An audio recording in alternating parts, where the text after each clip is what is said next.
Ya, insiden pilot yang tertidur, pilot dan kopilot dalam maskapai Batik Air yang dalam perjalanan dari Kendari menuju Jakarta menuai reaksi dari publik. Dan seperti apa penanggulangan yang seharusnya dilakukan dan masih menunggu hasil investigasi dari KNKT sendiri. Kita simak informasinya berikut ini.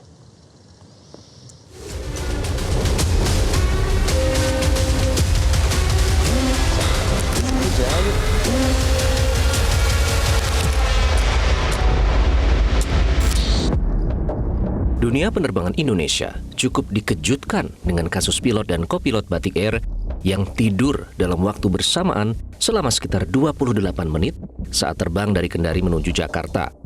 Pesawat yang mengangkut 153 penumpang itu kemudian sempat tersasar. Pusat Pengendali Wilayah Area Control Center atau ACC wilayah Jakarta telah beberapa kali mengontak, bahkan meminta bantuan pilot pesawat lain, namun tidak mendapat jawaban saat memulai koordinasi pendaratan pesawat. Beruntung, kejadian pilot dan kopilot Batik Air yang tidur bersamaan tidak mengakibatkan kecelakaan yang bisa menimbulkan korban jiwa maupun luka-luka. Dalam dunia penerbangan, pilot atau kopilot tidur saat bertugas sebetulnya merupakan hal biasa. Bahkan pada kondisi tertentu, tidur sejenak di kokpit menjadi salah satu anjuran karena dinilai efektif memitigasi kelelahan yang bisa berakibat fatal dalam penerbangan yang masuk dalam panduan yang direkomendasikan Organisasi Penerbangan Sipil Internasional, International Civil Aviation Organization atau ICAO. Bahkan ada untuk kabin khusus untuk pilot beristirahat ketika melakukan penerbangan jarak jauh. Dalam kasus Batik Air, pilot mengaku dalam keadaan lelah. Demikian pula sang kopilot yang kurang tidur karena membantu istri mengurus bayi kembar mereka.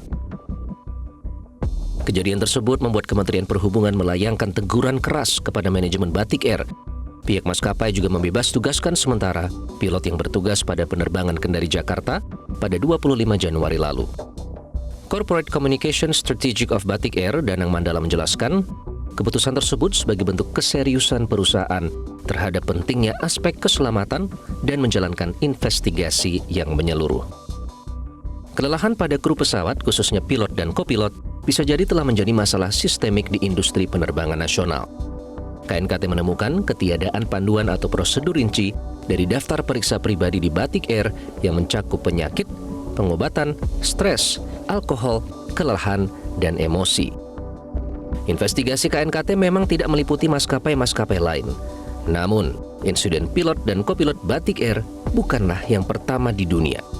Ada beberapa kasus sebelumnya, seperti yang terjadi di pesawat milik ITA Airways dalam perjalanan dari New York menuju Roma pada 30 April 2022 lalu. Mengutip dari Business Insider, pengendali lalu lintas udara mengatakan mereka kehilangan kontak dengan pesawat selama 10 menit.